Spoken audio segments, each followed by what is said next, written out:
Before there was Rambo and the Terminator, there was Dirty Harry, which made Clint Eastwood into one of the original badass action stars from the modern era. Now, of course, because the movie was rated R, it got made into an NES game. And while the movie was Dirty Harry, the game was straight up filthy. Now, there existed 5 Dirty Harry movies, so the game doesn't follow any specific one of the storylines, it kind of invents its own. The title screen opens with the classic line from Sudden Impact. Go ahead. Make my day. And that does make my day, because it sounds pretty good. Too bad everything after that goes downhill. It's like cutting the brake lines on a dump truck, and then it crashes into a sewage treatment plant. But the dump truck was actually full of shit to begin with. Oh, just listen to that music. Sounds like someone was beat to death with a synthesizer. It's a symphony of electronic farts. When you press start, you'll be given the option of starting from the beginning or entering a password, specifically for level 2 or 3. There's only 3 levels. Well, that's good. How bad could this be? Stupid question. Start the game and you're immediately ganged up on by 2 assholes while another asshole rains Molotov cocktails down on you. Though I do like the little pose Harry does when he gets hit. That's great. Looks like something Elvis would do. When you beat them up, 2 more guys come out. Geez, is there any city with this much crime? The whole city is trying to murder a police officer in broad daylight. I can't even get past the first screen without losing a life. Oh, maybe because you have to hit A and B together to jump. Because why make the controls easy to use? I mean, if you're gonna have diarrhea, you might as well splatter the toilet seat while you're at it. I walk in these buildings and there's snakes all over, just slithering it up. Oh, geez, Alice Cooper left his damn snakes all over the place. Why are there snakes in the apartments anyway? I mean, sure, the main villain in the game is named Anaconda, but why do they have to take it so literal? It's not like Scorpion from Mortal Kombat actually throws scorpions at people. Come on, I'm a cop, not animal control. There's also rooms with laser floors, and this big bastard, if you get close, he punches you straight across the room. And bullets bounce right off him. So, tons of snakes, psychotic citizens, and a giant bulletproof enemy. Like, what the fuck is wrong with this place? Alright, well, I don't know what I'm doing, so let's check the manual. Okay, you can kick by pressing up and B, which also opens the crates. That makes sense, I guess. You can also use crowbars to break into closed apartments, but be careful, because they can only be used once. Who ever heard of disposable crowbars? Are they actually made of crows? And by the way, the health power-ups are chili dogs. Who does he think he is, Sonic the Hedgehog? You can also jump on the small boxes on the floor to find ammo, money, bombs, and bags of cocaine. Dude, it's an NES game where you're collecting bags of cocaine! Sure, it happened in Narc, but that whole game was like an anti-drug statement. Here, you're just collecting cocaine! Finally, after stopping and kicking everything in sight, you pick up a flashlight which allows you to see in the sewers later in the game. I also ran into this guy who doesn't do anything. He just flips a coin. I tried shooting him, I tried kicking, I tried punching him, but guess what? You have to jump right on him, and then you get his clothes. What, you never jumped on a complete stranger and instantly switched clothes with them? So now Dirty Harry turns into John Travolta from Saturday Night Fever. Oh, and on the back of the game, they have the screenshots for both the Travolta and Elvis poses, because they knew it was awesome. Oh, and the giant guy? I guess you can walk past him now because you're wearing a disguise.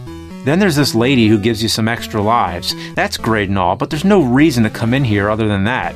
Why go through all that if it's not going to progress the story? And who cares about the extra lives, because soon I die anyway. This game is yet another one of those where the fuck do I go kind of games. I ran around for 20 minutes like a chicken with its head cut off and barely accomplished anything. Well, luckily there's an infinite lives code. Yeah, it's cheap, but fuck it. So the password to get infinite lives is Clyde. Clyde is the orangutan from another Clint Eastwood film, Every Which Way But Loose. So I guess the developers were big Clint Eastwood fans, but a better way to honor him would have been to make a game that doesn't suck ass! So anyway, the infinite lives should make the game easier, but it doesn't. Look at how agile Harry is. I mean, he could be in the Olympics. He jumps 10-foot gaps from ladders and hops along rooftops. Imagine Clint Eastwood moving like that in real life. After smashing everyone's apartment again and parkouring through most of San Francisco, I hit the first sewer section. It's filled with rats, roaches, and remote-control cars, a little reference to the fifth film, The Dead Pool. The sewer has a real electrical problem, too, because there's open wires that'll fry Harry if he touches them. You run around like a rat in a maze, hitting switches and looking for a way out. It's tedious as hell and takes forever. But then again, all horrible games need to have sewers because that's where they belong. Okay, we're finally here. We get to fight the boss. The boss is easy. You just keep shooting and dodging his shots until he dies. But wait, that's not it. There's still more.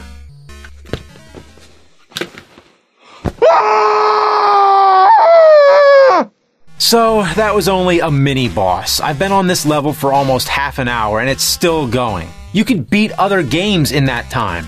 So, you shimmy across electric wires, go into an alley, and boom, another boss fight. He's also easy. Just get to the roof and shoot him. And yeah, of course, there's still more. Go into the building, find the gas mask, which lets you go into the poisonous gas rooms. So let's check out what's in here. Huh, nothing good. What? How do I get out? I'm stuck? There's no way out? Oh, you gotta be shitting me. This right here is one of the most notorious fuck yous I've ever seen. The dreaded ha ha ha room. It's literally a dead end. The only option you have is to reset the game. Okay, get the flashlight, jump through the alleys, get through the shit-stench sewers, fight the bomb guy, fight the gun guy, get the gas mask, avoid the ha-ha room, and finally, make it to the final sewer. And this one's red for some reason. Guess like it's taking you to hell. Alright, so I get to this door, and for whatever reason, I can't open it. Did the game glitch? Oh, and I can't go back because this other room is filled with water. And also, I can't jump to the platform from the pipe. This game does not want me to beat it. And just to remind you, this whole thing is only the first level! I am not playing level 1 again, so let's check out some passwords.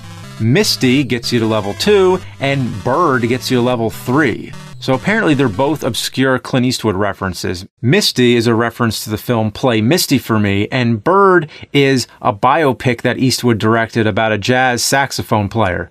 What, is this Dirty Harry the game, or is it Clint Eastwood the game? So anyway, level 2 starts, and it's just a normal linear stage. No rooms, no alleys, no dead ends. Why wasn't the first stage like this? It's not great, but it's at least a normal side-scrolling level. This part here is actually kind of cool. You kick a barrel into the water and shoot it to kill the guy. That's pretty neat. But of course, there's this whole platform jumping portion. Because why not push these broken controls to the absolute test? Once again, I'm stuck. I can't figure out how to get across. I think I have to jump on the box, but fuck it, my patience is dead from level 1. So let's try level 3, Bird. So Harry takes a boat, which I assume happened in the second level. According to the manual, the last level's on Alcatraz, which is a reference to the third movie, The Enforcer. It's another linear level, but this time they brought out the big guns, literally. Everyone's shooting at you, and it's damn near impossible. How was anyone supposed to play this? This game was made in 1990, for kids.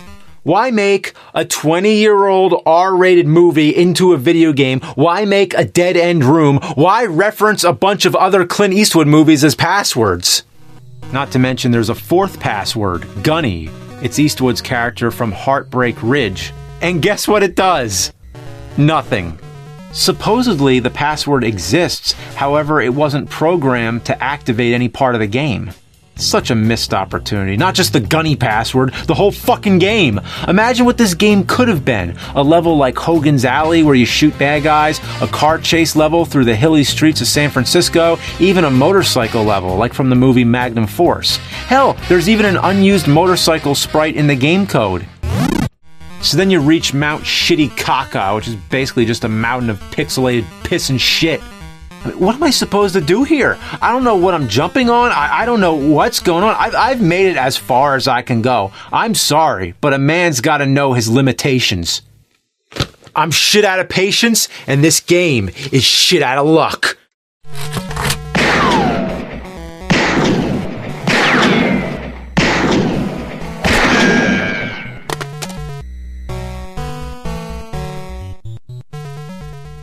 I know what you're thinking. Did he fire 6 shots or only 5? Well, to tell you the truth, in all this excitement, I kinda lost track myself. But being this is a Konami Justifier, the most powerful light gun in the world, and would blow your label clean off, you gotta ask yourself one question. Do I feel lucky? Well, do ya? Punk!